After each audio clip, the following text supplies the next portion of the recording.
Voilà,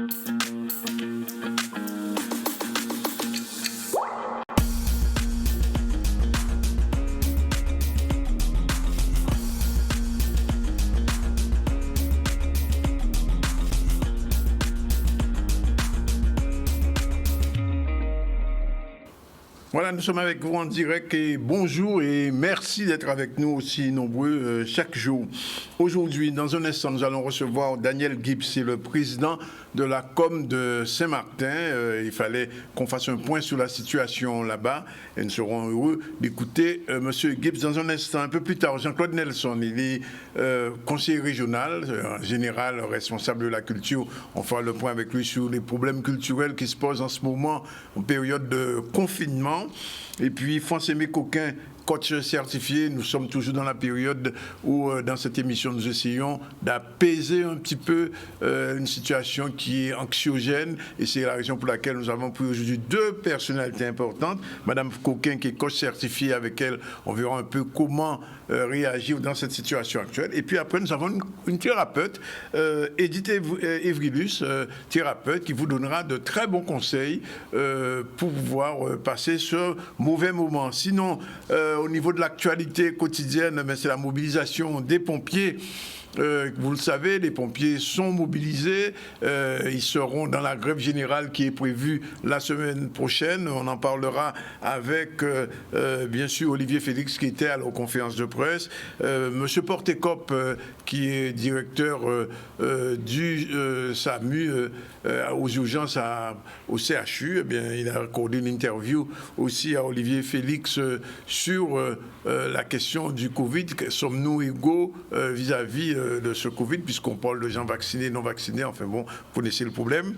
Woody Manet sera aussi notre invité avec une petite interview. Il a fait une intervention sur les réseaux et il demande de soigner les gens. Est-ce que les gens sont mal soignés? Mais il le dira tout à l'heure. Et puis, élection, on s'y attendait, on le savait déjà, le syndicat mixte de gestion de l'eau, le nouveau SIG, le nouveau SIAG, entre guillemets, ben, c'est Jean-Luc Francisque, le maire de Trois-Rivières, qui a été élu président. C'était prévisible, on le savait déjà. C'était lui qui était dans les tuyaux. Et puis, si on a le temps, on fera un petit tour du côté de la conférence de presse de la FTPE, la Fédération des très petites entreprises en très grande difficulté. On en a parlé avec monsieur Vial-Collet il y a quelques jours. Et donc aujourd'hui, la FTPE lance un cri d'alerte et d'alarme parce que les petites entreprises guadeloupéennes, ben, ils ne comprennent pas fait. Et il faut le savoir.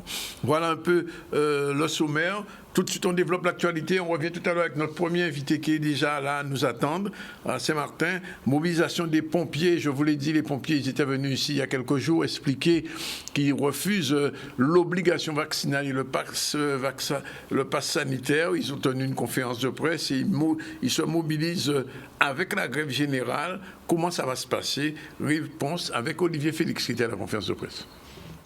Les pompiers en grève, mais peut-être qu'on trouve deux trois personnes qui disent son paradoxe, puisqu'ils sont bloqués, ils sont en grève, mais depuis qu'ils crient pour sauver les gens, ils sont obligés de partir, parce qu'il y a une obligation là. Ça.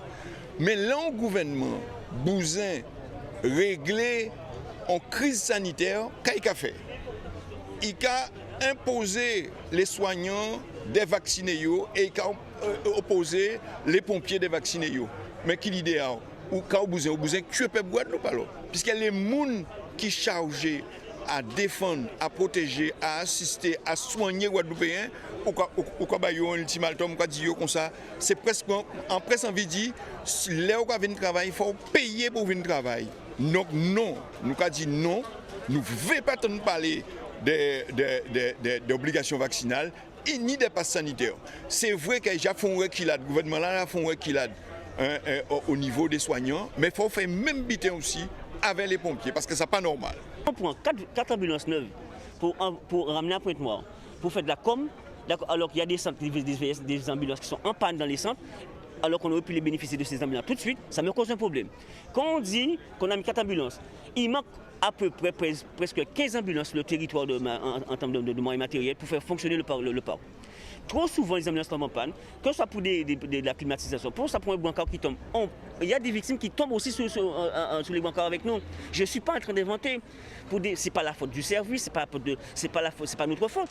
Il y a un problème de suivi avec l'équipementier qui se trouve en métropole. Bien souvent, lorsque le brancard est défectueux, ça nous est arrivé déjà, à bien des collègues, que les victimes tombent sur le brancard avec nous. Je dis qu'à un moment donné, il faut un suivi de ce matériel, il nous faut des mécaniciens, il nous faut des véhicules. On a un fourgon ici qui a près de 15-18 ans. Même si on fait des vérifications tous les matins, on ne sait jamais si on pourra le mettre en pompe. Donc il faut un véritable plan Marshall pour les équipements, pour le matériel de l'ordre. Et nous ne sommes pas en train de faire de la politique. Je ne suis pas en train de me défausser sur mon service. Je dis qu'aujourd'hui, on arrête de plaisanter avec la population. On nous donne les moyens pour subvenir aux besoins de la population, en temps et en heure. C'est non seulement le cas, mais il faut savoir que nous écrit l'ARS depuis le 21 juillet pour dire attention, il y a un danger par rapport à ça. Et ne voilà-t-il pas que pour ne pas dire rien, pour ne pas faire rien. Et si là, il y a une forte contamination, c'est aussi parce que dans les entreprises, donc les patrons ont imposé les salariés. Et bénédiction à gouvernement Macron et tous les services pour que les dirigeants de laisser habiter la pourrie et nous peut sortir à dans et phase de contamination là ça tant qu'il n'y a pas arrêté donc faire les salariés qui ont contact travaillent avec ça qui est contaminé et donc nous ça qui encore une fois continuer à développer. C'est vrai chiffre là baissé par rapport à confinement là, c'est vrai chiffre là baissé par rapport à matériel porté, mais il n'empêche qu'il n'y a pas faire rien pour empêcher le renforcement et développement à la pandémie là sans pays là ça. Alors, après les pompiers, l'autre point de vue, c'est celui de M. Portekop. Portekop qui est responsable des urgences au CHU. On le connaît. On a déjà eu l'occasion de le recevoir ici. Olivier Félix l'a rencontré hier. Est-ce que tous les Guadeloupéens sont-ils tous oui, on l'a rencontré ici. Les Guadeloupéens sont-ils tous égaux face à la pandémie? Eh bien, réponse avec M. Portekop qu'on regarde. À vous dire, comment ça se passe? Lorsqu'on va on intervient, il faut savoir que le SAMU a le dossier de chacun. Les personnes ont des comorbidités. Et le SAMU est informé. Si la personne est déjà en insuffisance respiratoire depuis quelque temps, le SAMU le sait également. Parce que bien souvent, il y a des personnes où nous sommes intervenus auparavant et dont ils sont informés de la pathologie, de l'âge de la personne, des comorbidités de la personne. Et comme nous intervenons lorsque la personne est en fin de vie, ils nous disent carrément, si la personne est en arrêt, vous ne faites rien. Ce n'est pas de masser parce qu'ils connaissent l'âge, ils connaissent la difficulté et peut-être, je dis peut-être qu'il n'y a pas de place pour cette personne-là, qu'il n'y a qu'une chance. Et le plus souvent, les personnes sont en arrêt, ça nous est arrivé déjà à plusieurs reprises, on trouve les parents en train de masser les personnes. Et quand on arrive, on nous dit qu'on nous a dit de ne pas masser. Moi, j'assume mes responsabilités parce que ça m'est arrivé. En situation de catastrophe, la consigne, et c'est partout pareil dans le monde, c'est que les moyens disponibles doivent bénéficier à ceux qui ont des chances d'en bénéficier et d'avoir une issue favorable. Lorsque vous avez déjà malheureusement une situation d'arrêt cardiaque pour laquelle de toute façon, malgré des efforts importants, la messe est dite, vous n'allez pas consacrer beaucoup plus d'énergie alors qu'à côté même, il peut y avoir une victime qui, elle, relève d'une situation parfaitement transformable avec la même énergie. Et ça, il faut que tout le monde l'entende. Quand nous intervenons chez les personnes, il faut savoir que les personnes, on vous dit, vous êtes positif, oui, j'ai fait un test PCR. Oui, qu'est-ce qu'on vous a donné? Du doliprane. Après, d'entrer chez moi.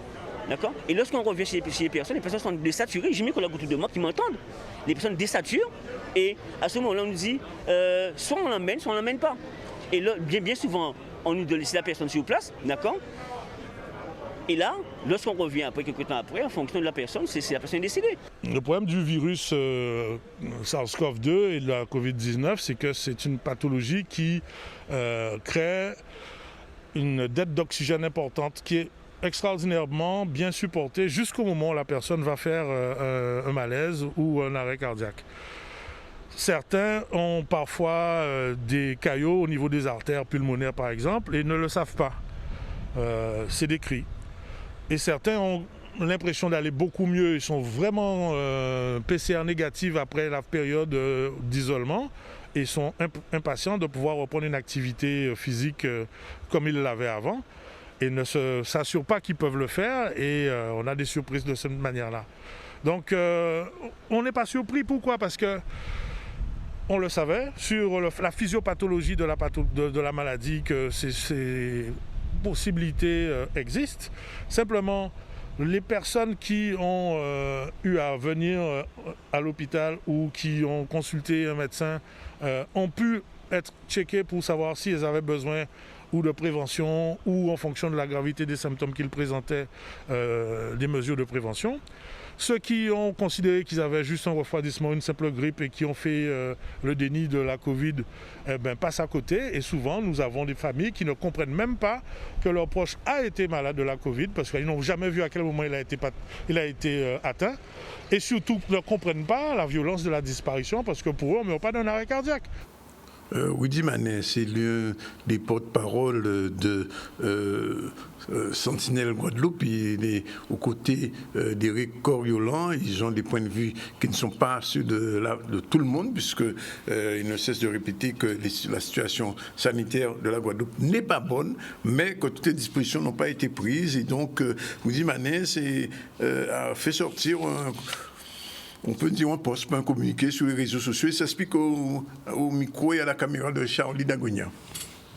On a des gens qui sont malades, qui ne peuvent pas avoir accès aux soins hospitaliers, puisqu'on les laisse chez eux jusqu'à ce qu'ils arrivent en détresse respiratoire grave.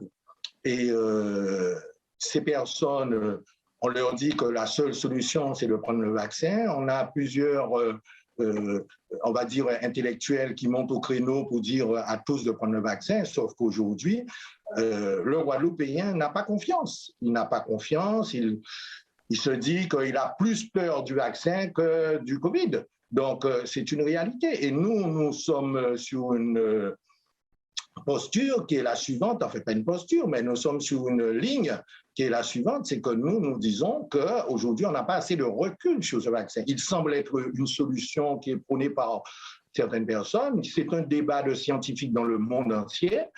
Les choses sont imposées souvent par les grands laboratoires, les grands lobbies pharmaceutiques, et on dit simplement que ce n'est pas possible que après 2 ans, que l'on se retrouve dans une situation comme celle-là. Manque d'oxygène pour les particuliers, l'ivermectine qui semble être une solution, se retrouve en rupture de stock chez les pharmaciens, tout un tas de choses que l'on ne comprend pas. Et les urgences qui sont surbookées, les urgences Covid, notamment la réa Covid, alors que ça fait plus d'un an que l'on connaît et la Covid, on devait s'y préparer. Et deuxièmement, on s'attendait à avoir cette 4e vague. Depuis mai, on parle de cette 4e vague. Donc nous avons tenu à faire cette missive, ce mot pour les Guadeloupéens, pour leur expliquer que souvent on nous attaque. On attaque certaines personnes qui sont eux-mêmes, d'ailleurs, ceux qui ne sont pas, parce qu'aujourd'hui la majorité des Guadeloupéens sont contre ce vaccin, eux-mêmes sont attaqués sous prétexte de responsabilité. Donc, nous avons effectivement appelé cette tribune au nom de la responsabilité. Et au nom de la responsabilité, nous demandons aux instances sanitaires, nous demandons aux instances médicales de soigner les gens en amont. Soigner les gens en amont, c'est-à-dire faire de la prévention, ce qui n'a pas été fait depuis des années ici, mais enfin, on ne va pas revenir sur ce débat-là. Nous entrons tout de suite en direct avec le président de la Com de Saint-Martin. Je vais parler de Daniel Gibbs. Bonjour. Allô? Oui, Daniel Gibbs, vous m'entendez? Oui, très faiblement. Très lointainement. Je vais essayer de parler un peu plus fort. Ça va mieux, là? Ça va un peu mieux, oui. Bien. Alors, Daniel Gibbs, première question, puisque il y a bien longtemps qu'on ne vous a pas eu depuis toutes ces vagues de Covid. Comment Saint-Martin, d'une manière générale, a géré cette pandémie? Écoutez, j'ai presque envie de vous dire qu'on avait un peu d'entraînement au vu des événements que nous avons subis en 2017. Donc, c'est une autre forme d'événement et de crise et qu'on a dû s'adapter. C'était quelque chose de nouveau, donc très compliqué à gérer parce qu'il s'agissait de la santé. Hein, ça relevait du domaine de la santé. Et donc, nous avons mis en place un certain nombre de process qui étaient demandés au niveau étatique. Mais également, nous avons essayé, vu que nous sommes un territoire qui vivons du tourisme, nous avons essayé avec les socioprofessionnels de mettre en plus de cela des mesures supplémentaires pour essayer de parvenir à l'éradication du phénomène et surtout montrer une exemplarité en termes de territoire pour pouvoir accueillir le plus rapidement possible les touristes, puisque nous vivons essentiellement de cette manne. Oui, alors, est-ce que Saint-Martin a été aussi confiné que la Guadeloupe? Alors non, nous avons subi le confinement comme tout le monde en mars 2020. Maintenant, nous avons aujourd'hui des mesures souples, un peu plus souples, puisque nous avons plutôt vécu des couvre-feux. On avait eu un couvre-feu une fois, je crois, à 18h, et puis ensuite, on est passé à 20h. Et comment la population... C'était dû aussi au nombre de cas que nous avions par rapport à la situation Covid à Saint-Martin, qui était beaucoup moindre que sur les autres territoires voisins. Oui. Et comment la population réagit-elle à Saint-Martin, puisqu'on sait, bon, on ne le dit pas de façon péjorative, mais enfin, il y a quand même beaucoup un esprit de fête quand même plus souvent à Saint-Martin qu'ailleurs. Est-ce que ça s'est bien passé, le couvre-feu, cette période-là? La période couvre-feu, si vous voulez, oui et non, il ne faut pas oublier une chose. Nous avons les mêmes contestataires qu'ailleurs. Hein. Il y a les pour et les contre. Pour autant, on est un territoire qui est divisé en deux, comme vous le savez, une partie française, une partie hollandaise, avec des mesures parfois différentes. Nous, lorsque nous étions en couvre-feu à 20h, côté hollandais, ils étaient en couvre-feu à 23h. Donc, oui. Ça permettait d'avoir une activité économique un peu plus tard le soir, notamment pour les restaurants, pour tout ce qui est commerce, oui. Un peu plus tardive de l'autre côté. Donc, ce qui enlevait un peu d'activité économique de notre côté, ce qui faisait, qui apportait un peu de frustration de notre côté. Donc, il a fallu jongler avec ça. Donc, de ce fait, c'était un petit peu plus compliqué à gérer. Pour autant, la situation se stabilise, nous essayons tant bien que mal d'harmoniser ces politiques. Je dis bien nous, puisque nous étions en accompagnement avec les services de l'État, puisque c'est bien l'État qui est responsable et compétent en la matière sur notre territoire côté français, ce qui n'est pas le cas du côté hollandais où c'est les politiques qui ont cette compétence santé. Donc, ce qui fait que les dispositifs et les décisions prises localement sont parfois plus en adaptation avec le territoire. Alors, l'autre question qui se pose avec acuité pour Saint-Martin, c'est la question du tourisme, puisque l'île vit presque essentiellement du tourisme américain. Oui. Les frontières sont fermées aux États-Unis pour les étrangers. Comment ça se passe pour les Américains qui veulent venir à Saint-Martin? La plupart des Américains qui arrivent à Saint-Martin sont vaccinés. Notamment l'exemple de la croisière caractéristique, puisque tous les bâtiments de croisière qui arrivent à Saint-Martin ont l'obligation d'avoir des passagers vaccinés.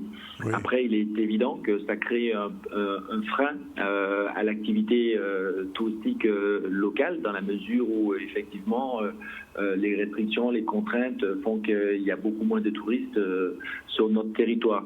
Mais ça nous a permis aussi de redévelopper notre territoire et notre produit par rapport à la situation géographique, c'est-à-dire par rapport à un tourisme caribéen. Oui. Mais les dernières mesures de motifs impérieux ont parfois un peu découragé cette clientèle qui arrivait des territoires voisins, que ce soit la Guadeloupe, la Martinique ou les autres environnements. Alors, on a vu régulièrement en Guadeloupe arriver un certain nombre de renforts au niveau sanitaire, au niveau pompier. Je ne sais pas si à Saint-Martin, vous avez eu les mêmes renforts. Oui, on a eu des renforts pompiers, effectivement, mais essentiellement sur un pont que nous avions mis en réparation et qu'on a changé. Donc on a eu une cellule qui arrivait à cette occasion-là, mais on a bénéficié aussi des renforts extérieurs au niveau santé sur l'hôpital. Oui. Il y a quelques semaines, quelques mois, où ces renforts sont arrivés. Exactement, il y a au moment où je vous parle, il y a à peu près 3 semaines, je crois. L'autre problématique qui s'est posée, vous vous souvenez, il y a quelques mois, c'était la fermeture de la frontière avec la partie Sine-Martine. Oui. Comment ça se gère aujourd'hui, la circulation entre les deux parties de votre territoire? Alors là, c'était une compétence d'État, hein, donc oui. les relations avec l'État sont beaucoup améliorées depuis décembre 2020, et à ce niveau-là, il n'y a plus aucune problématique entre la frontière, le passage entre la frontière côté français et côté hollandais. Je pose la question de savoir est-ce que... Cette problématique s'était posée au moment du confinement, c'était en mars 2020. Tout à fait. Oui. Voilà, là aujourd'hui, il y a une fluidité entre les deux côtés, il n'y a plus de problème de fermeture de frontières. J'imagine que vous avez quand même des informations. Dans la partie hollandaise, la situation est aussi bien gérée que dans la partie francophone? Alors, je ne pourrais pas parler pour leur côté. Je sais simplement qu'il y a une stabilité des chiffres qui se voient des deux côtés. Donc, vous savez, hein, on est sur une île, et dès l'instant où il y a un passage d'un côté comme de l'autre, c'est des prises en considération générale. C'est comme on dit, hein, le cyclone ne s'arrête pas sur un côté, il traverse les deux côtés. Donc, c'est une ambiance générale sur laquelle il faut se fixer. Mais il y a à peu près, les chiffres sont à peu près équivalents. D'accord. Dernière question, Daniel Gibbs. Est-ce que les entreprises saint-martinoises ont pu bénéficier, comme certaines en Guadeloupe, pas toutes, parce qu'on sait très bien que les très petites entreprises de la Guadeloupe ont beaucoup de difficultés. Est-ce qu'à Saint-Martin, les PGE, toutes les aides prévues par l'État ont été correctement distribuées, attribuées aux entreprises saint-martinoises? Alors, je vais parler à deux niveaux. Je vais parler sur d'abord les aides au niveau national et les aides ensuite au niveau local. Et les aides au niveau national, de toute façon comme local, les entreprises étaient soumises à une éligibilité qui rendait la situation administrative un peu compliquée, car nous avons eu l'IRMA, nous avons eu un certain nombre d'événements qui avaient déjà mis les entreprises en difficulté, et lorsque toutes ces mesures sont arrivées, les conditions d'éligibilité étaient parfois un peu drastiques, ce qui ne permettait pas à toutes les entreprises de venir toucher ces aides. Maintenant, nous avons mis en place une cellule au niveau de la collectivité qui s'appelle la cellule CARE pour aider ces entreprises à surmonter ces difficultés administratives. Et en plus de cela, nous avons mis nous-mêmes des dispositifs financiers pour aider les entreprises, Mon Beau Commerce, Boost, où nous finançons pratiquement 50% des investissements des entreprises sur un plafonnement de 10 000 euros. Et ça touche essentiellement, comme vous avez pu le faire remarquer, les petites et moyennes entreprises, mais surtout les très petites entreprises que nous avons, nous, sur notre territoire. Et donc, nous avons voulu donner un coup de boost par rapport à notre politique locale pour aider les entreprises à tenir. Et là-dessus, je dois quand même féliciter et remercier le courage de ces différents entrepreneurs qui ont été assez résilients dans l'ensemble, malgré le fait qu'ils n'ont pas pu tous profiter des aides, qu'elles soient étatiques ou qu'elles soient locales, mais qui ont essayé tout de même de rester ouverts et de faire en sorte qu'on continue à avoir une certaine économie sur ce territoire. Oui. Mais oui, nous avons mis, nos collectivités, en place des dispositifs à hauteur de nos moyens, car nous sommes sur des budgets restrictifs depuis 2017, mais nous avons fait en sorte de mettre des moyens sur nos entreprises afin de pouvoir sauvegarder ce vivier tant utile à notre activité économique locale. Les Guadeloupéens qui vous écoutent en ce moment peuvent venir à Saint-Martin sans motif impérieux? Alors, oui, mais je pense qu'il y a la problématique de la vaccination qui est maintenue, le pass vaccinal. En tous les cas, au moins le test PCR. Mais on a encore une partie de la population guadeloupéenne et martiniquaise qui arrive encore sur le territoire.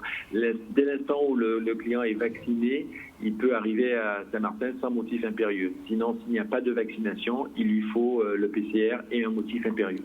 Bien. Daniel Gibbs, merci en direct de Marigot Saint-Martin, le président de la Com. Il est exactement 12h57. On prend la première pause. On se retrouve tout à l'heure avec notre prochain invité, Jean-Claude Nelson, conseiller régional. On parlera avec lui, bien sûr, de culture. Et ensuite, François-Aimé Coquin et Edith Evrilus, deux personnes qui viennent un petit peu pour nous aider à être moins angoissés, moins stressés. À tout de suite après la pub. Voilà, il est 13h02. Je voulais dire, nous allons recevoir Jean-Claude Nelson, qui est conseiller régional. Bien content de vous recevoir, Jean-Claude Nelson. Merci d'être avec nous. Comment vous vivez la crise actuelle? Eh bien, je la vis avec ce regard d'une obligation pour nous de nous protéger. OK? Je suis embêté parce que je vois qu'il y a des attaques personnelles, vaccinés, pas vaccinés, les gens vous font un procès en sorcellerie pour tout et n'importe quoi. Je pense que ceux-là même qui demandent à ce qu'on respecte leur liberté ne respectent pas la liberté des autres en les attaquant de front. C'est une première chose. On n'a pas de vérité sur le vaccin. Et j'entendais encore hier soir le responsable du gouvernement, M. Véran, qui disait que quelque part, chaque jour, on apprend du vaccin, du virus, pardon. Et qu'on ne pouvait pas dire, j'ai aussi écouté Raoult disait, on lui posait la question, est-ce que d'ici 3 mois, 4 mois, 6 mois, ça va se bâcher? Il dit, moi, je ne suis pas, à pas regarder des affaires, en clair. Donc, on ne peut pas dire qui c'est ça qui est passé. Il y a une charge émotionnelle. Et cette charge émotionnelle est tellement importante parce qu'en fait, si les gens s'attaquent, se critiquent, c'est parce qu'il y a derrière ça une charge émotionnelle qui nous fait perdre notre moyen. Et cette charge émotionnelle, qu'on soit vacciné ou pas vacciné, on a tous peur de mourir. Oui. On a tous peur de mourir. C'est clair. Donc, le problème qui se pose, c'est qu'on sait que même vacciné, cela ne suffit pas pour mettre à l'abri du virus. Parce que ça, vous pouvez l'attraper, vous pouvez développer à titre exceptionnel une forme grave, mais vous pouvez aussi faire une forme qui est dite non grave, mais qui est douloureuse, qui a des cas tiers, tu vois. Et puis, le problème, c'est que même quand on est vacciné, on est porteur du virus et on peut transmettre le virus. Donc, c'est pour ça que nous disons aux gens, quelle que soit la philosophie que vous voulez développer, quelle que soit l'école que vous voulez développer, vaccin, pas vaccin, de toutes les façons, il faudrait allier, comme on l'a toujours fait dans la culture guadeloupéenne, on a toujours associé remède gazier, remède chimique, éventuellement opération ou vaccin, etc. Les médecins, Et puis après, on s'est rendu compte que le fait de se laver les mains souvent, quand on a fini de faire quelque chose, qu'on a touché les gens, de garder les mesures, la distance officielle, les mesures barrières, eh bien, non seulement ça diminue les risques d'attraper le virus, mais on s'est même rendu compte l'année dernière que le virus de la grippe n'a pas fait autant de victimes que les autres années. Donc ça sous-entend que quelque part, à toute chose, malheur est bon, on peut aussi parfois, en faisant en sorte que nous puissions vérifier toutes les mesures qui sont mises en place, la précaution de mise, on peut éventuellement parfois, je dirais, se mettre à l'abri. Mais ça nous préoccupe parce que c'est un phénomène qui s'accompagne, je dirais, de dégâts sur le plan économique, sur le plan culturel, sur le plan, je dirais, de tout, et même de la projection qu'on peut se faire demain. Quand je lis parfois des témoignages, il y a des gens qui me disent, il y a 3-4 jours de cela, je parlais avec un tel, cette personne-là semblait être en bonne santé et mise à mort. Donc ça veut dire que parfois la durée de vie sous le virus... J'ai un exemple, j'ai reçu Jacob Desvarieux ici même, 5 jours avant son hospitalisation, et quand j'ai regardé la vidéo qu'on avait eue, il n'y a pas de calé sans penser que j'ai de capacité. Il est en forme, il est en forme, nous restons qu'à discuter ici là pendant 10 minutes après, et il était même invité moi au concert. Il dit bon, cela si maintenant qu'à l'instant nous venions, et puis bon, boum. Donc c'est pour ça qu'il faut que les gens se disent aussi, il y a un autre facteur qui est important pour nous, c'est qu'on a toujours l'impression de dire ah, mais c'est ces familles en moins, donc il n'y a pas de virus là. Ouais. Parce qu'on ne voit pas ça. Et tel c'est machin. Virus, ça, pas ni famille. Hein. Il fait ni famille, virus. Mais au contraire, il a profité des corps familles au monde pour faire question de notre monde. Parce que lui, si on ne circule pas avec lui, il ne circule pas le virus. Tout à fait. Donc le problème, il est là. Donc il faut que nous, Guadeloupéens, prenions conscience, que nous puissions aussi respecter les consignes de sécurité, que nous laissons passer la crise, laissons passer ce temps qui est difficile. On aura le temps de pouvoir se retrouver, de s'amuser, même si il ne faut pas tout abandonner parce que, pourquoi je dis ça? Parce que on a remarqué aussi que le fait que les gens soient confinés, cela s'accompagne parfois de dépression, de stress. Voilà. Les gens sont chez eux. Oui. Et je disais à un ami hier, là où vous n'avez pas rien à faire, mais vous savez qu'on peut faire, ou pas sentir les besoins des feuilles. Par contre, là où vous savez qu'on peut interdire des feuilles, mais pour toujours envie de feuilles parce que. Oui, voilà, c'est ça. C'est un problème psychologique. Tout à fait. Mais est-ce que, Jean-Claude Nelson, au regard de ce qui se passe au niveau de l'obésité, on en parlait tout à l'heure, du diabète, il n'y a pas un mode de vie à changer aussi en tenant compte de ce qui s'est passé? Parce que beaucoup de gens, je ne dis pas, pas médecins, pas spécialistes, mais beaucoup de gens qui ont été frappés durement ont été des gens qui avaient du diabète ou qui étaient en situation d'obésité. Voilà. Alors, c'est une très bonne question. Pourquoi je dis ça? Parce qu'avec le virus, j'ai découvert un mot. Comorbidité. Ouais. Bon, je me suis dit, mais c'est quoi ça, comorbidité? Et donc, dans comorbidité, il y a morbidité. Oui. Donc, ça veut dire que, quelque part en tête à ces messieurs, là où malade de diabète, même si c'est pas dire ça, ou tout près mort. Voilà, exactement. Oui. Ou tout près mort. Donc, ça veut dire que, là, nous faisons un bilan à payer en nous considérons qu'on tiers ou allez. C'est ça. 25% de ces gens-là, nous tout près morts. Nous faut faire attention. Ni pas de 100 000 personnes. Oui, qui me disait ça. Voilà. Donc ça veut dire quoi? Et ça qui est extraordinaire, c'est qu'on n'est pas obligé de gros pour le diabète. Où il va en l'âge, on va manger. Et donc, nous savons bien aujourd'hui là que les facteurs qui ont déclenché le diabète, c'est manger en nous, mode de vie en nous. Ça veut dire que, aujourd'hui là, faut nous prendre conscience qu'il faut nous changer en bitin à la manière que nous manger. Donc ça veut dire qu'il faut nous revenir à des fondamentaux, notamment si il semblerait que la patate très bon pour. Oui, absolument. Donc patate, en lisant un livre que par exemple petit banane, son bitin qui est bon, il a rempli où, il est bon pour l'intestin, mais en même temps comme il n'y a pas de l'eau glucide dans le bitin, il est bon pour le diabète là. Et quoi vrai? En eu l'occasion, la chance de visiter le pays de la Caraïbe, on sait le côté Guadeloupe, et on ne peut pas manger banane dans la Caraïbe réellement sans Guadeloupe. Il y a toujours dit des gens, si nous avons mangé même un tiers de production à banane à nous, nous sommes nickel, nous sommes tranquilles. Et pour santé à nous, et même pour l'économie à pays là, puisque c'est une manière de faire auto-alimentation. Et le problème qu'a posé là, c'est que nous tenons l'obédience. Nous avons par exemple, on racine. Qui peut-être, on pas savait, on pas fait étude qui était bon, c'est Ador. Parce qu'il y a des gens qui disent, tout ça qui en met plus ou moins bon pour le diabète. Ador sont produits, là, qu'on mange, qui en met. On y ziam jaune. Ziam jaune là, nous, on met. Donc, il faut nous essayer de faire une étude sur ça, et voir qui jaune ou qui machin. Mais en tous les cas, en cas de ça, mais moi, madame, il faut nous diminuer si du riz, il faut nous diminuer si sauce. Si les pommes de terre, les frites, c'est à ça. Ah ouais, les pâtes alimentaires, voilà. Et manger qui ni l'huile là-dedans, manger qui ni graisse là-dedans, même si on t'y graisse bien bon. Bokitla, mais... À notre compte, on t'y graisse bien bon. Henri Joseph te dit ça pour Bokitla, il faut faire attention à Bokitla, il est bon, mais il trop l'huile. En théâtre, ils vont un médecin en métropole, on s'est mis des moins voyés, et quand il dit, ouais, mais il faut qu'on diminue sur les machins, les glucides, bien comme ça. Et quand il dit, mais ce ton entier, et quand on voit, il faut un paquet de ziam et machin si, mais ça aussi, c'est glycide, il faut faire attention, Oui, bien sûr. Donc ça veut dire aussi, notre problème, nous, dans Guadeloupe, en dehors du fait que nous avons mal mangé par rapport, je dirais, à la qualité, mais nous avons un problème de quantité. Nous avons mangé trop les matins, trop les midis, trop les soirs. Et même à n'importe les. Et à n'importe qui l'est. Et très souvent, ce qui a passé, c'est qu'on organise un déréglé parce que on joue manger à midi, on joue manger à 1h, on joue manger à 3h. Donc ça a décalé, c'est comme machin. Donc corps a cherché la graisse là, il a produit graisse, il a fait un machin. Et puis nous, bien comme on dit, moi, on fait un théâtre massé à Kazaï. Il dit, moi, il faut organiser pour qu'en 6 semaines là, on y 11 jours total de jeûne en principe. Ouais.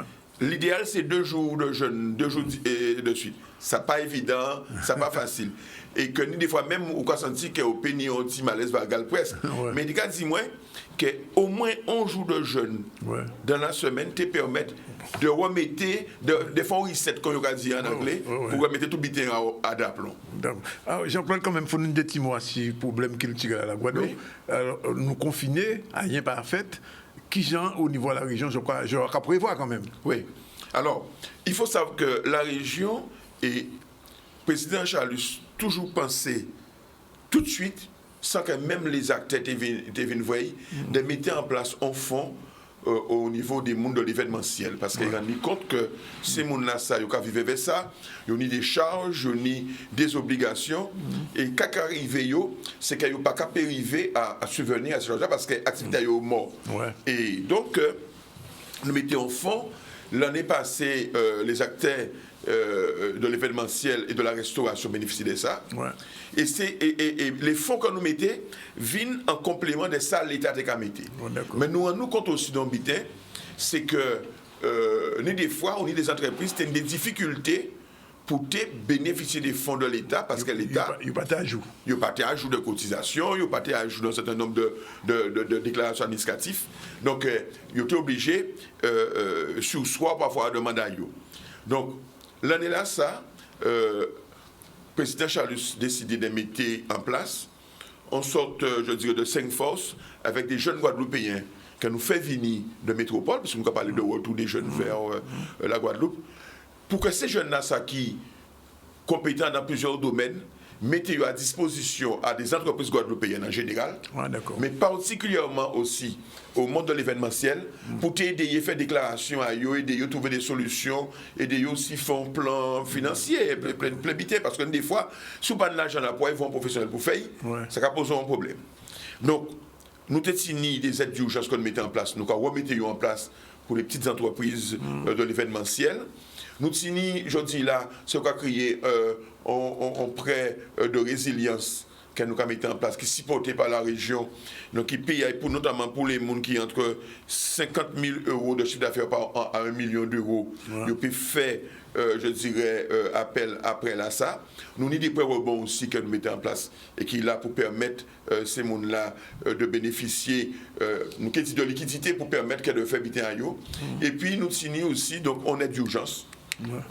Pour les pertes de chiffre d'affaires qui payent de 3 000 à 7 500 euros en fonction de chiffre d'affaires à ces entreprises, je dirais, d'événementiel, mais aussi les restaurateurs, pour permettre d'être signés en question de trésorerie pour faire des petits bitins. Mais ça va venir ajouter à les moyens que l'État a mis en place pour eux dans le domaine de tous les jours. Ça veut dire, Jean-Claude Nelson, que la rentrée culturelle, il n'y en a pas ces jours-ci, mais est-ce que déjà, on prévoit au cas, parce que j'ai entendu un spécialiste dire tout à l'heure sur une radio française, il va falloir apprendre à vivre avec son virus. Donc, alors, ça veut dire que nous pouvons rester toute vie à nous confiner. Oui, on ne veut pas être complotiste, puisque si on dit qu'on va vacciner, on est complotiste. On ne veut pas être complotiste. Bien. Chaque monde qui a fait ça, il veut les gens, il veut. Mais non, qu'il faut nous comprendre, c'est que de toute façon, à part les élus locaux, les députés ne peuvent pas faire, donc à force les élus locaux, qui peuvent décider de qui mode de fonctionnement que peut mettre en pays Guadeloupe. Nous sommes un pays français, nous dépendons de la France, et même en France, vous voyez que vous mettez le Parlement à côté, vous mettez un comité scientifique qui a décidé qu'à couper ici, il y a une guerre. Donc, quand il y a état d'urgence, il y a une guerre, c'est le président qui fait le truc. Je dis là, vous mettez les passes sanitaires. Vous repoussez, entrer en vigueur les passes sanitaires en Guadeloupe. Mais il faut nous savoir juillet qui vient. Et en France, je dis là, il a dit oui, mais entendez, Vigan a dit oui, mais ils sont bons bitins parce que nous commençons à fréquenter les lieux culturels, les passes sanitaires ailleurs, commencer à fréquenter les restaurants, bitins comme ça. Impassable. Mais en tout cas, nous prenons conscience que le monde culturel, le monde de l'événementiel, les artistes, tout ça, eh bien, il y a dans une situation qui est difficile. Très difficile. Très difficile.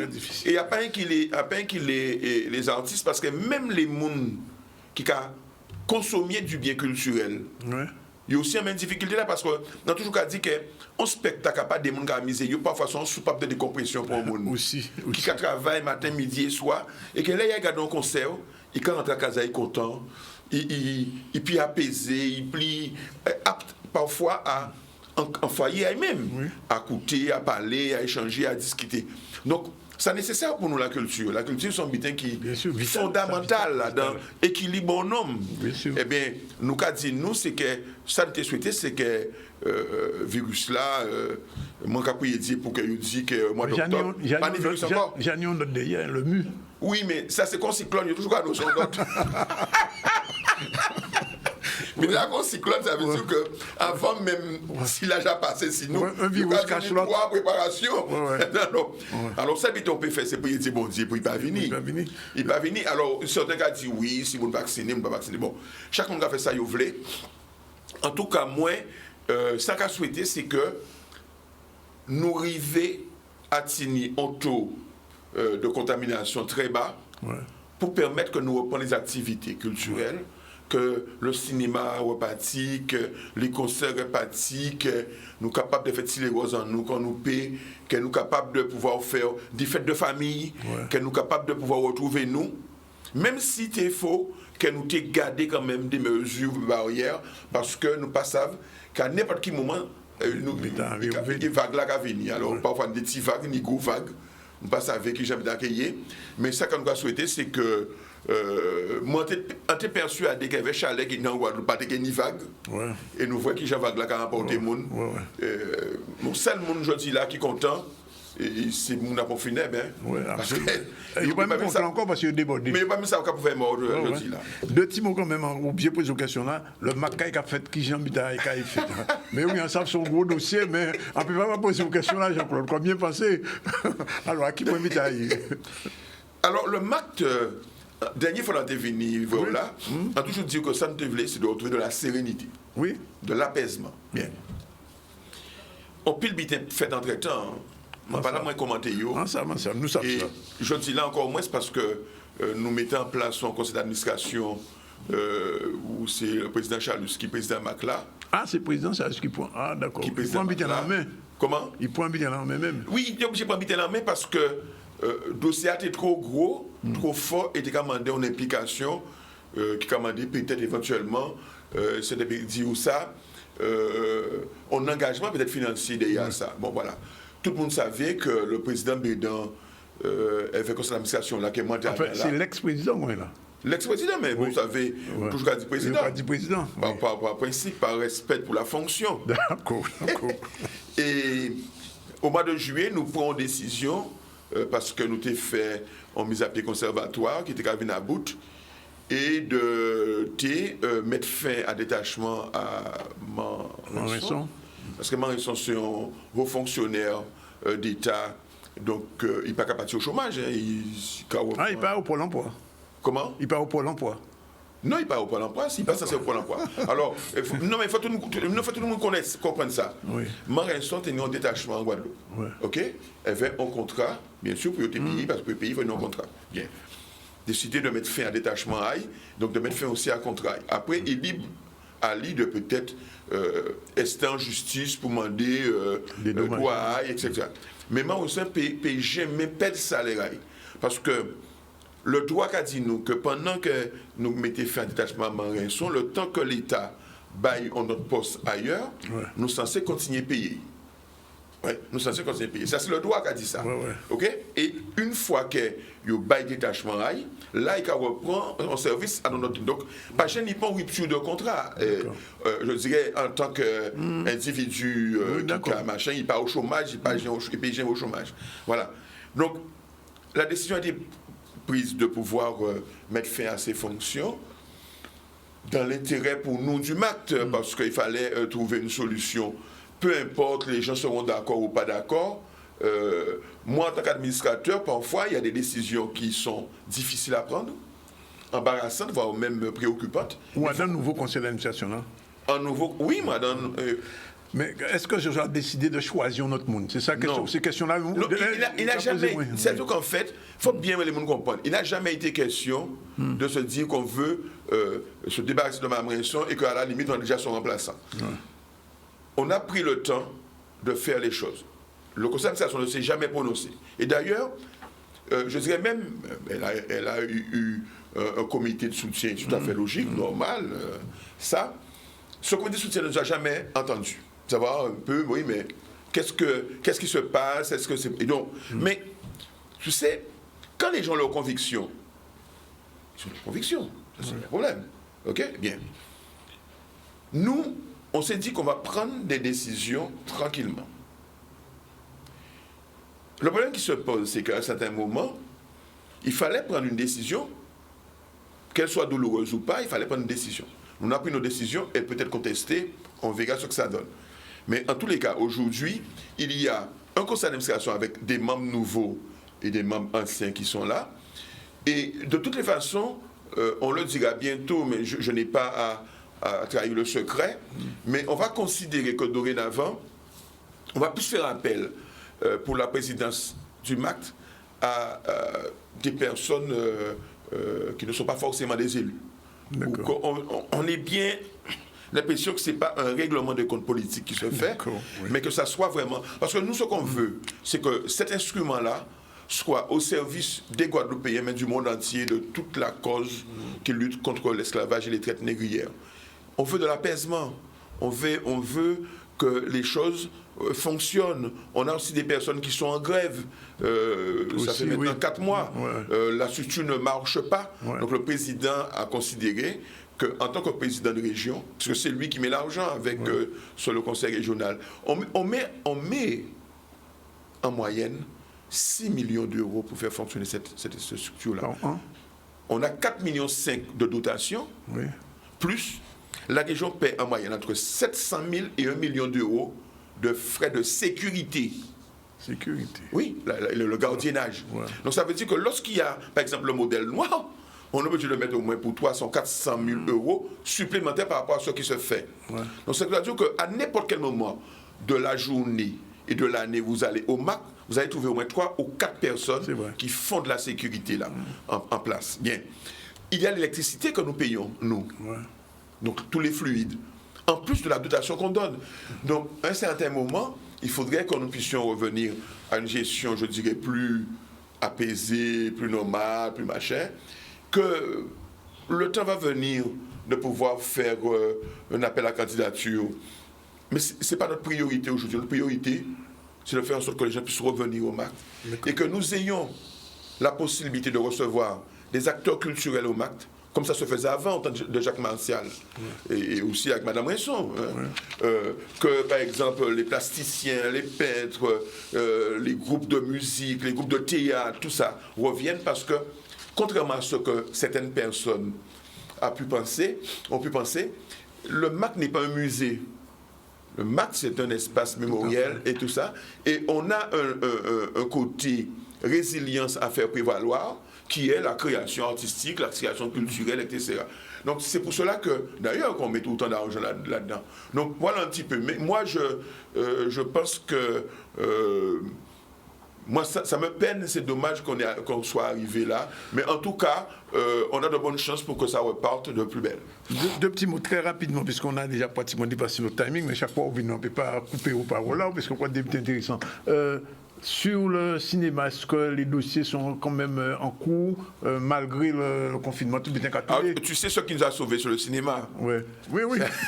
Parce qu'en fait, le problème qui se pose, c'est que nous, alors, je rappelle qu'on a mis 3 fonds qui sont dédiés au cinéma, un fonds CNC État Région, un fonds régional et un fonds Canal+, et nous remercions Canal+, d'avoir voulu jouer le jeu pour aider à faire des documentaires, des fictions, des courts-métrages, etc., etc. Et ça tombe bien parce qu'aujourd'hui, j'étais encore au téléphone Madame Games, qui est parmi les jeunes qui ont une couveuse d'entreprise au Rex, qui travaille, qui ont un plateau technique, qui est ce qu'il aime et qui va être amélioré.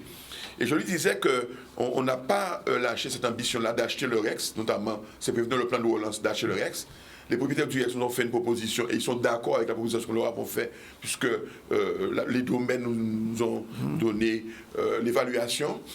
On va sûrement acheter le Rex très rapidement, retaper le Rex, faire en sorte que le Rex soit le vaisseau amiral de la politique culturelle autour du cinéma. Ça sera un lieu où, quand les gens auront un festival, pourront venir faire le festival de films au Rex. Ils auront pu aller louer des salles à droite à gauche. Les avant-premières pourront se faire au Rex. Le cinéma d'art et d'essai pourra être projeté au Rex, le ciné-club. Mais il y aura aussi de la formation. On veut avoir des plateaux techniques, des salles de formation pour permettre à tous ceux qui veulent s'investir dans le cinéma. Alors nous avons bien sûr le lycée, dans le schéma initial de l'éducation, le lycée Le Pointe-Noire, mais nous aurons aussi des personnes qui, en formation continue, voudront se former au niveau du cinéma. Eh bien, nous aurons des plateaux techniques qui sont à leur disposition. Et nous aurons peut-être aussi de petits auditoriums pour permettre aussi, comme par exemple le lycée de Pointe-à-Pitre, le lycée de au Carnot, où ils ont le lycée où il y a la musique, la danse, le théâtre, de pouvoir avoir des plateaux techniques pour pouvoir exercer leur talent. Donc tout ça pour dire que nous, on a bien compris que la Guadeloupe n'est pas seulement une terre de tournage, avec The Film Paradise, avec d'autres films qui se font ici. Et ce dont nous sommes fiers, c'est que quand les gens sortent de métropole, ils viennent en Guadeloupe, ils trouvent un personnel formé, un personnel qualifié, et ils sont tout heureux de pouvoir s'appuyer sur cette main-d'œuvre-là, qui est là, qui est de qualité. Mais nous avons de plus en plus de jeunes qui écrivent des scénarios, qui mettent en place, je dirais, des projets autour du cinéma. C'est quelque chose. Oui, bien sûr. Et nous sommes fiers parce que nous avons à raconter nos histoires, nous avons à nous voir, à nous montrer nous-mêmes. Et je pense que le cinéma guadeloupéen doit jouer ce rôle-là. Donc c'est pour ça que moi, je crois dans le cinéma guadeloupéen. Et je veux dire que la nature a horreur du vide. Non, pas du vide, du Covid. Voilà. Non, mais la nature a horreur du vide et du Covid. Oui. Mais maintenant, c'est à nous de pouvoir faire en sorte que la Guadeloupe, après le Covid, ne soit pas un corps vide. Voilà. Bon. Merci Jean-Claude Davidson.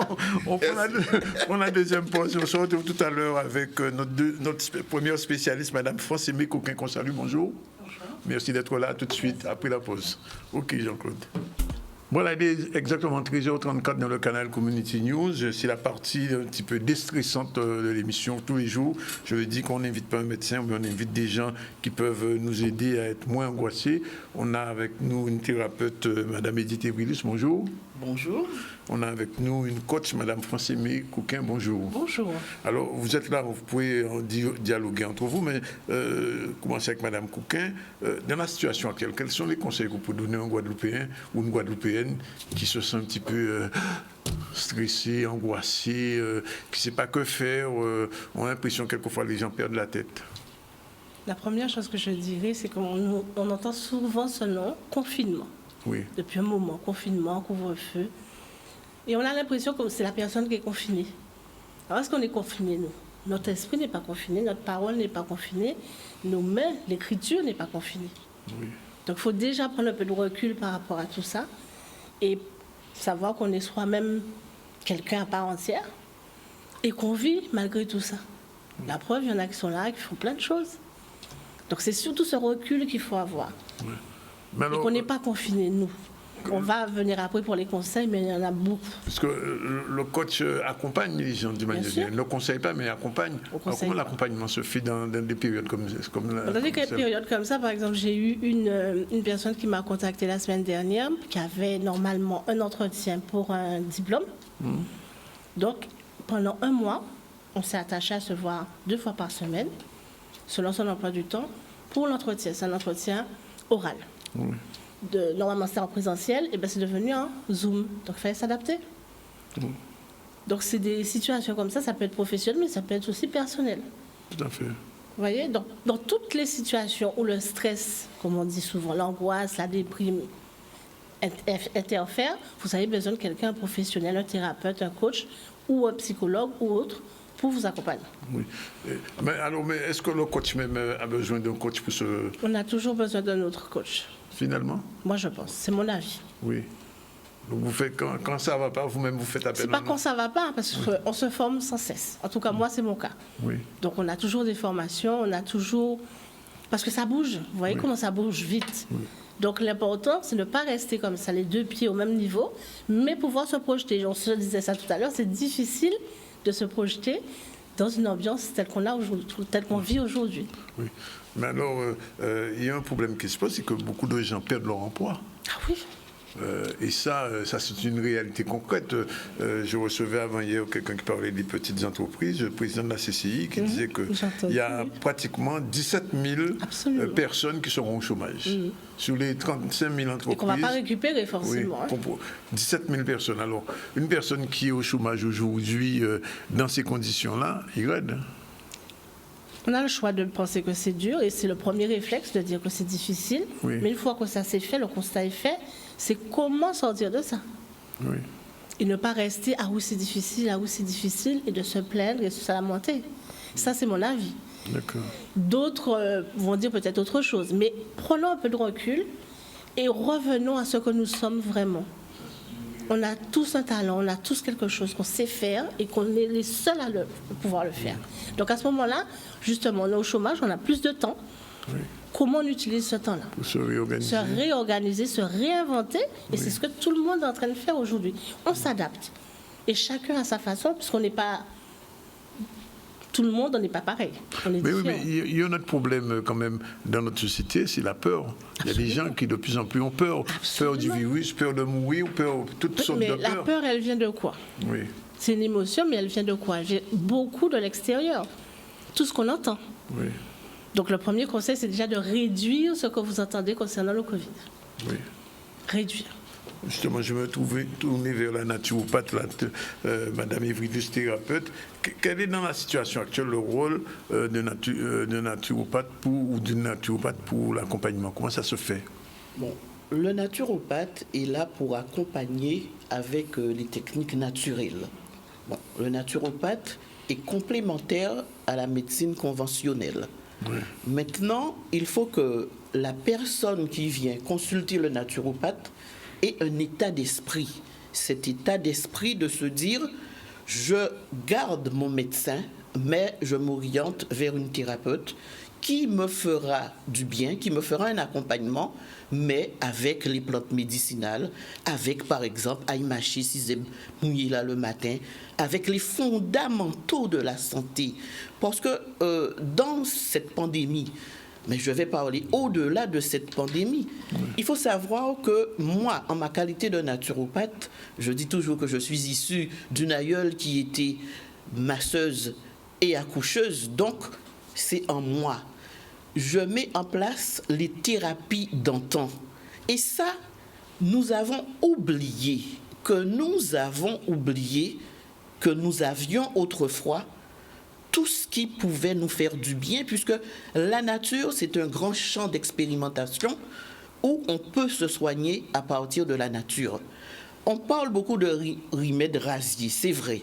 Mais des remèdes rasiers, il y a les huiles essentielles, il y a les plantes médicinales, il y a la gémothérapie, il y a beaucoup de dérivés. Donc, je vais dire aux gens qui veulent s'orienter vers la médecine naturelle, déjà, il faut avoir cet état d'esprit.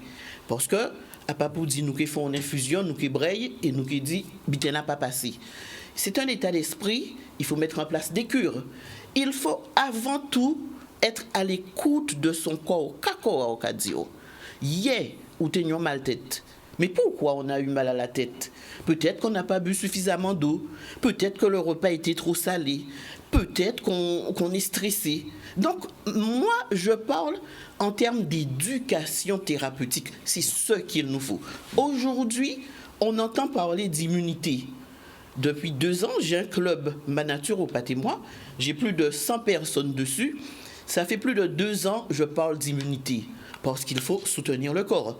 Il faut d'une hygiène de vie. Il faut d'une hygiène alimentaire. Ça, on ne le dit pas suffisamment aux Guadeloupéens. L'hygiène de vie, c'est quoi? Bien dormir, savoir gérer son stress, savoir ne pas être trop sédentaire. L'hygiène alimentaire, c'est quoi? Notre santé dépend de ce que nous mangeons. L'hygiène alimentaire, c'est avoir une bonne alimentation, avoir une bonne digestion, avoir une bonne élimination. Comme ça, on sait que le corps, il est bien, parce qu'on est à l'écoute du corps, parce que nous avons une bonne hydratation. Ça, on ne le dit pas suffisamment. L'eau, c'est un élément thérapeutique. L'eau a plusieurs vertus. Oui. Elle vient avec ses vertus, avec tout ce qui est oligo-éléments. L'eau transporte, l'eau draine. Et donc, si on ne boit pas suffisamment d'eau, si par exemple on a mangé trop salé, ici nous mangeons à peu près 18 grammes de sel, alors que la normale est de 7 grammes. Ah ouais, d'accord. Donc Ah ouais. quand on se lève un matin, on mange un sandwich à la morue par exemple. Ouais. Le midi, nous quoi manger d'ombreke. Ouais. Le soir, nous prenons salade, péquignon, le sel, mais nous bail sel. On a un trop plein de sel, on a un trop plein de sodium dans le corps. Comment on veut ne pas avoir de l'hypertension? D'accord. Donc maintenant, il faut que le Guadeloupéen, et ça, je le dis sur toutes les presses là où je passe, on a un problème. Il faut déjà, pour avoir une bonne santé, une bonne hygiène alimentaire, ça se passe en 4 temps. Il faut avoir une bonne hydratation. L'eau est un élément thérapeutique, ça je le rappelle à chaque fois. Chacun d'entre nous avons notre taux d'eau à boire, puisque nous pas fait en série. L'eau, c'est un élément thérapeutique. Quand il est 11h du matin, nous avons dit, bon, nous avons de l'eau parce que nous soif. Depuis à 9h du matin, il faut nous boire de l'eau là. Alors, pourquoi? L'eau, j'ai dit que l'eau vient avec son lot d'oligo-éléments.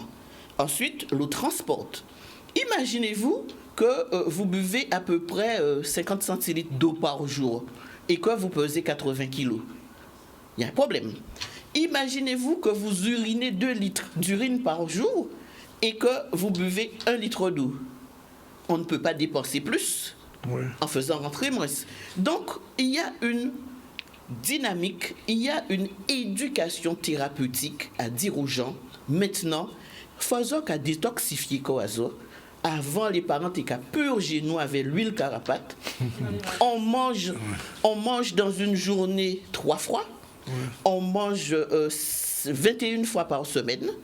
Multiplié par le nombre de mois, multiplié par le nombre d'années, on ne détoxifie pas notre corps ici. Alors pour se détoxifier, qu'est-ce qu'il faut? Pour se détoxifier, c'est simple. Je vais dire tout à l'heure, je pense que sinon je vais perdre mon fil. Oui. Donc, on ne se détoxifie pas suffisamment.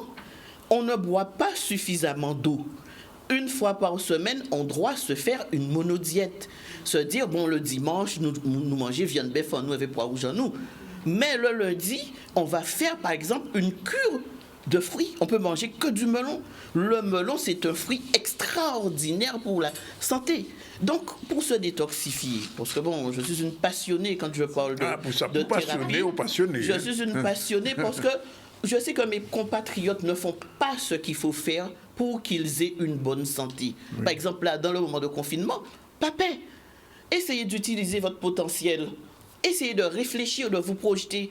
Si l'entreprise, là où je travaille, elle ferme, je fais quoi? Qu'est-ce que je sais faire de mes 2 mains? Qu'est-ce qu'il faut que je fasse? Oui. Bon, maintenant, pour intervenir, maintenant, pour se détoxifier, une chose simple, on peut faire une macération, parce que moi j'utilise beaucoup les macérations. Ça peut être du romarin, du concombre, de la menthe, du gingembre et du citron. Tout simplement que vous mettez à macérer dans 1,5 litre d'eau, vous mettez au réfrigérateur pendant 2 jours et que vous allez boire. Mais comme je vous dis, c'est une des techniques. Mais il y a pléthore de techniques. Et je dis, il faut que maintenant, nos compatriotes, pour avoir une bonne santé, il faut être à l'écoute du corps. Il dit que tête à faire mal. Il a fait mal, vous êtes allé chez le médecin, il vous a donné un cachet, le cachet a arrêté l'effet. Mais quelle est la cause? Donc la naturopathie cherche la cause du problème et va traiter la cause du problème.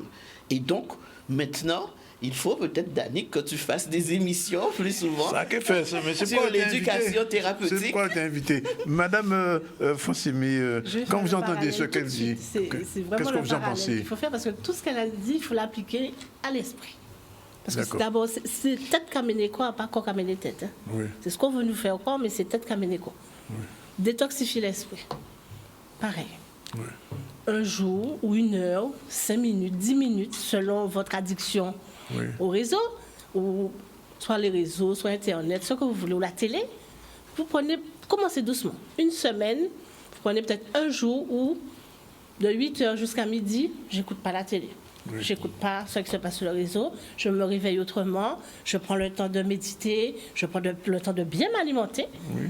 Ce temps-là, justement, qu'on a aujourd'hui, on peut l'utiliser à apprendre à mieux s'alimenter. Par exemple, se fixer des objectifs nouveaux. Oui. Parce qu'on ne peut pas rester sur les mêmes choses. Plus on s'oriente sur quelque chose, c'est-à-dire le Covid, dont on parle partout, donc on ouvre une télé, une radio, un réseau, c'est le Covid. Justement, Madame Évry-Luce, s'il y avait 2 recettes à donner aux Guadeloupéens qui nous écoutent aujourd'hui, ce seraient lesquelles? Deux petites recettes, les plus simples ou les moins compliquées? Bon, je sais qu'il y en a plein, mais bon, nous deux seulement. Il y en a plein. C'est-à-dire, il y a beaucoup. Hein, les moins compliqués, juste pour rebondir un peu sur le stress, je dirais que nous pas fait en série. Chacun d'entre nous a une perception du stress qui est totalement différente. Il y a des gens, pendant ce confinement, qui peuvent rester là et stresser. Il y a une sédentaire, il y a stressé, ils déversent cette charge de stress sur les enfants. Il y a les parents qui déchargent, qui ont une charge de stress aussi. Donc je dis aussi qu'il faut s'éloigner de cet environnement qui est toxique. Tant qu'on ne s'est pas éloigné d'un environnement toxique, soi-même, vous-même, vous pouvez détoxifier l'esprit tant qu'elle ou pas sorti à cet environnement-là. Il faudrait que les gens arrêtent d'écouter les fake news, arrêtent d'écouter les rumeurs, arrêtent d'écouter tout ça. Maintenant, pas mettre télé en chambre, pas porter téléphone dans la chambre, pas mettre lumière, parce que se détoxifier l'esprit, ça se dit facilement, mais c'est tout un art autour. Il faut, dans une chambre, la chambre doit avoir le lit et peut-être une petite huile essentielle sédative pour diminuer le stress. Maintenant, il faut chercher. Et il ne faut pas que les gens aient peur de consulter des thérapeutes pour que nous puissions les accompagner. Je ne demande que ça. Il faudra donner votre numéro de téléphone avant de partir, Madame Évry-Luce, et vous aussi, parce que c'est pour ça l'invitation, c'est pour justement permettre des Guadeloupéens qui... Mais moi, je voudrais rajouter quelque chose. Je pense qu'aujourd'hui, avec tout ce qu'on vit depuis quelques mois, même année, c'est devenu une utilité publique, je pense. Le bien-être, notre bien-être. Le bien-être, oui. Ah oui. Je ne pense pas que c'est peut-être partout où on connaît autant de morts à la fois, plus de séparation, de perte d'emploi. Il faut s'adapter au nouvel environnement. Donc je me dis que c'est une utilité publique. Ça veut dire quoi? Nous, en tant que coach, ou bien les thérapeutes, les spécialistes, mais aussi l'État. Ça devrait devenir une utilité publique. Donc à réfléchir. On ne dépend pas seulement des autres. Donc nous-mêmes, on va commencer par se prendre en main, comme elle disait tout à l'heure, mais il y a différentes manières. Moi, j'ai 2 conseils à donner tout de suite. Alors, premier la conseil. Plus simple solution, c'est la respiration. D'accord. Apprendre à mieux respirer. Pas respirer là, mais respirer au niveau abdominal. Oui. La cohérence cardiaque, je ne vais pas rentrer dans les détails. Vous avez pléthore d'informations sur les réseaux. La respiration, c'est le plus simple. Si par exemple vous venez d'apprendre une nouvelle, vous venez de voir quelque chose qui vous a agressé, respirez. Prenez le temps juste de fermer les yeux, d'inspirer profondément, de bloquer, d'expirer et de rebloquer. Et de faire ça peut-être 10 minutes, 5 minutes, ça dépend, on n'est pas fait en série, c'est comme on peut. Mais déjà ça va diminuer tout de suite. Le stress. Pas le stress, mais déjà votre rythme cardiaque. D'accord. D'accord? Ça, c'est la première chose, la respiration. Elle a parlé tout à l'heure du sommeil. Il est important de dormir, mais avoir un sommeil réparateur. Donc, elle a parlé tout à l'heure de diffuseur. Moi, j'en ai un. Donc, le soir, je diffuse. Un diffuseur, c'est-à-dire un diffuseur d'huile essentielle. D'huile essentielle, oui. Ça peut être ça, peut être toutes sortes de choses. Hein, mais moi, j'utilise le diffuseur d'huile essentielle. Et puis, le matin, quand vous vous réveillez, c'est pas le réflexe. Déjà, il est hors de la chambre, donc j'ai pas le réflexe. Donc je fais autre chose quand je me réveille. Déjà, je suis dans la gratitude, je suis là. C'est la première chose. Moi, juste pour ajouter, avant de donner mes 2 conseils, je dirais que nous sommes dans un environnement toxique actuellement. Ça, c'est clair. En Guadeloupe, nous avons un environnement toxique. Donc, il faudrait que ceux qui nous gouvernent, les élus, essaient de réfléchir avec des professionnels. Parce que c'est vrai qu'il y a cette histoire de virus. Mais quand nous avons fait Gémouna qui est stressé là, qu'est-ce qu'on fait avec les enfants qui sont stressés? Donc, à mon avis, il faut réfléchir pour essayer de calmer les ardeurs, pour libérer la parole des gens, libérer l'esprit à eux. Parce que les gens sont en train de cogiter, ils ont la grippe, ils paient. Ils ont toussé, ils paient. Ils ont peur de perdre leur travail. La vie est déjà stressante en elle-même. Et donc, quand on a toute cette charge de stress, les gens sont livrés à eux-mêmes. Donc, il faudrait que nos politiques essaient de mettre en place des espaces de lâcher prise, des espaces qui ont créé libérer l'esprit pour que les gens puissent aller mieux. Bon, deux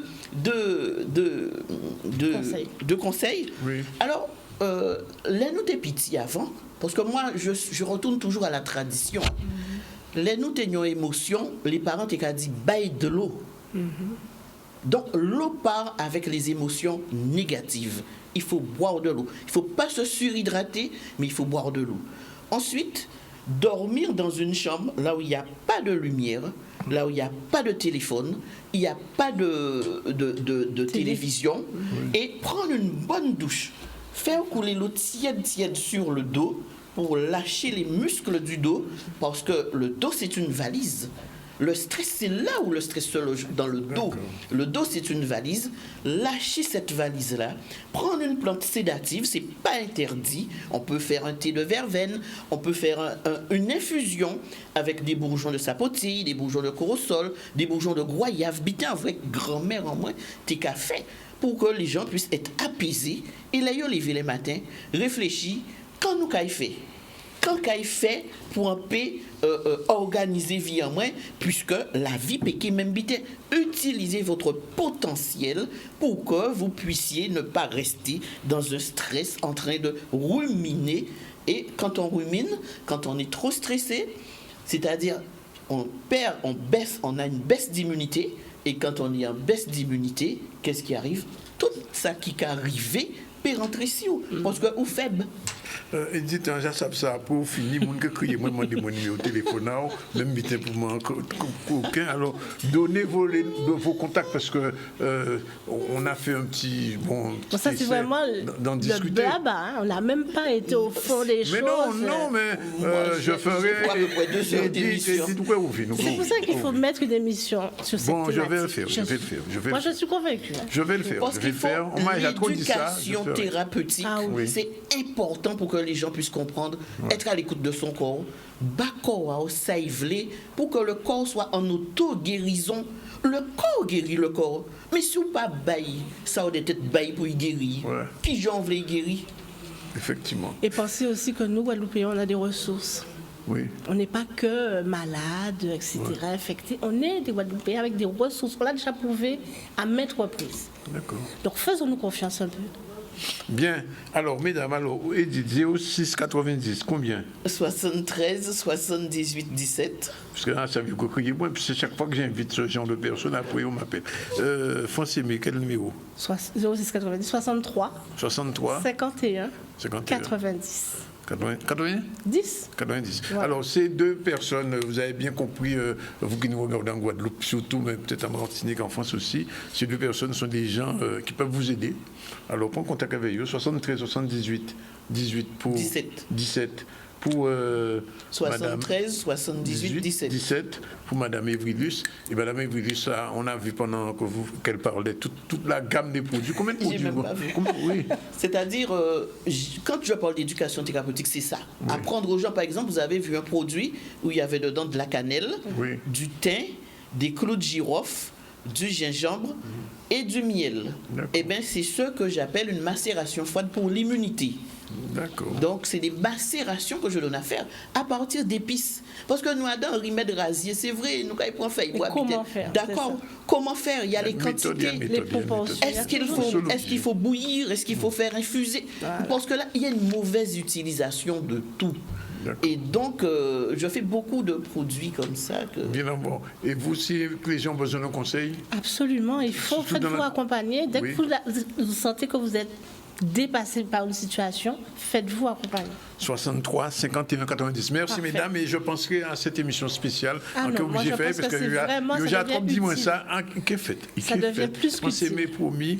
Si nous aimons pas pour nous, il faut nous faire bien. Nous refait. Voilà, il est pas encore vraiment 14h, il est 13h57. Je rappelle que nous avons reçu tout à l'heure Daniel Gibbs, le président de la com de Saint-Martin. Avec lui, on a fait le point sur la situation là-bas. Saint-Martin est un petit peu mieux que nous, puisqu'ils ne sont pas aussi confinés que nous sommes. Jean-Claude Nelson du conseil régional nous a parlé de culture, mais pas que. Il nous a expliqué aussi que avant Edith soit là, il faut changer le mode alimentaire nous aussi, pour manger plus sainement, moins, nous pas manger trop bien. Et peut-être que les gens ne le savent pas, il y a plus de morts en Guadeloupe aujourd'hui qu'en Haïti. Et pourquoi du coup Haïti, c'est un pays malheureux, mais justement, en Haïti, il y a manger moins dans la situation à comorbidité, et donc il se porte bien, et il y a manger, il y a se mettre à dire. Didier Vilus, thérapeute, nous a donné quelques conseils, et François Mécoquin, coach certifié aussi, nous a donné des conseils. Sur l'actualité, mobilisation des pompiers, il a dit, on ne veut pas vacciner. Hier, ils l'ont fait encore en conseil en comité de conférence de presse, ils l'ont dit. On a entendu Porter Corp, on a entendu aussi Woody Manet, qui est sentinelle Guadeloupe avec Coriolan, je ne vais pas présenter eux, je connais eux. Et puis, on aurait pu parler de la conférence de presse du FTPE. Les petites entreprises guadeloupéennes sont en souffrance. Monsieur Vial-Collet est venu il y a 2 jours le dire, et la situation est difficile. Et je sais, mais on n'a pas le temps d'en parler aujourd'hui, qu'il y a une fédération des entreprises de Marie-Galante. La fédération des associations économiques de Marie-Galante qui a vu le jour. On en parlera bientôt, Edith, elle reviendra pour ça. Voilà, c'est fini pour aujourd'hui. La réalisation était assurée par Jordan. Il a, merci. Et demain, à la même heure, on reçoit le président du conseil départemental, monsieur Losbar, et on parlera du SMO, de l'eau, justement, pour le problème de l'eau là. Il faut nous parler de ça. Donc, rendez-vous demain à partir de 12h30. Merci d'être avec nous. Bye bye.